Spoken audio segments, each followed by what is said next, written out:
مين هو المهاجم الفلسطيني الجديد أسد الحملاوي، المهاجم الجديد المرشح بقوة للانضمام للنادي الأهلي اللي يحل بديلا لوسام أبو علي مواطنه؟ الفيديو ده هتعرف كل حاجة عنه، أرقام وإحصائيات وأهداف وإمكانيات، بس ما تنساش اللايك وكوباية الشاي. وتعالى معايا يا أهلاوي. أولا رقميا، أسد الحملاوي موسم 2023 2024 لعب 28 مباراة، سجل فيهم 4 أهداف في الدوري السويدي الدرجة الأولى، ثم انتقل للعب في الدوري البولندي الموسم الحالي الدوري الممتاز، وشارك في 16 مباراة سجل خلالهم 7 أهداف، وهو رقم مميز جدا لمهاجم شاب عمره 23 سنة. بس أهم ما يميز أسد هو تحركاته في منطقة الجزاء وذكائه وتميزه في ضربات الرأس، وبيقدر كمان يسدد ويهدف برجليه الاتنين اليمين والشمال زي وسام ابو علي كده بالظبط، وكمان بيلعب فاولات. تعالوا نحلل مع بعض كام هدف الاسد ونشوفه مهاجم جامد ولا انا بقول اي كلام وخلاص. وما تنساش ان اسد كمان مهاجم دولي، بس لعب 3 مباريات بس مع منتخب فلسطين ولم يحالفه الحظ في التسجيل الى الان. وده اول هدف معانا، وتحرك اكتر من متميز وتوجيه رائع رغم مضايقات المدافع، ولكن الراجل عارف طريقه وعارف هو هيعمل ايه بالظبط. قاطع على القريبة، حاطط جبهته، موجه صح.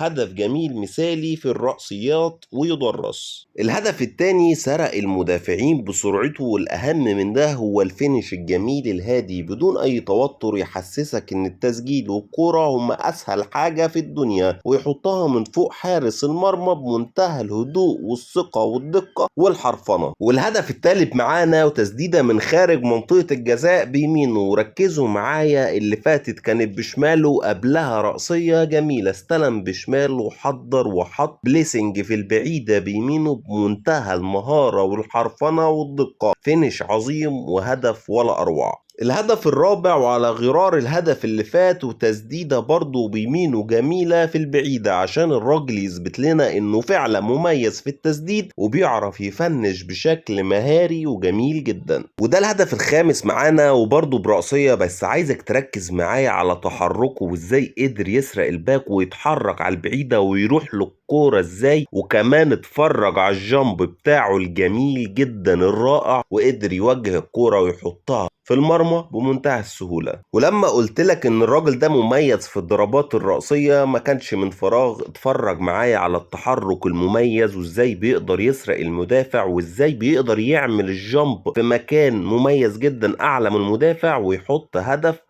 ولا اروع برضو برأسية. سيبك من التحرك المميز بقى وازاي قدر يسرق الباك برضو، ولكن اتفرج على التوجيه بتاع الرأسية. اي مهاجم هنا هيحطها في الزاوية العكسية على طول عكس اتجاهه، ولكن هو قدر يحرك رقبته كده عشان يحطها في مكان يبقى صعب جدا على حارس المرمى وما يقدرش يتحرك عليها، لانها في مكان صعب ومحدش يتوقع. وده آخر هاتريك سجله أسد الحملاوي مع فريقه الروماني في الدوري المؤتمرات في الدور التمهيدي، ودي أول جون معانا في الهاتريك ودبل كيك بسرعة رد فعل هايلة جدا من مهاجم واضح إنه عنده سرعة رد فعل وبيقدر يتعامل جوه منطقة الجزاء بشكل مميز. وده الهدف التاني في الهاتريك، وفينش زي ما الكتاب بيقول بيمينه في البعيدة بمنتهى الدقة والمهارة، وبيبين قد إيه الراجل ده فعلا مهاجم وفينيشر هايل. ده تالت هدف في نفس المباراة. طبعا هتقولي يا عم ده هدف سهل جدا والراجل الجون فاضي ولازم يحطها، بس الفكرة هنا مش في الفينش، الفكرة هنا في التحرك وازاي قدر يفضي نفسه من المدافعين ويتحرك على العارضة البعيدة بمنتهى الدقة. بيوريك ان الراجل ده فعلا مهاجم صح صح صح،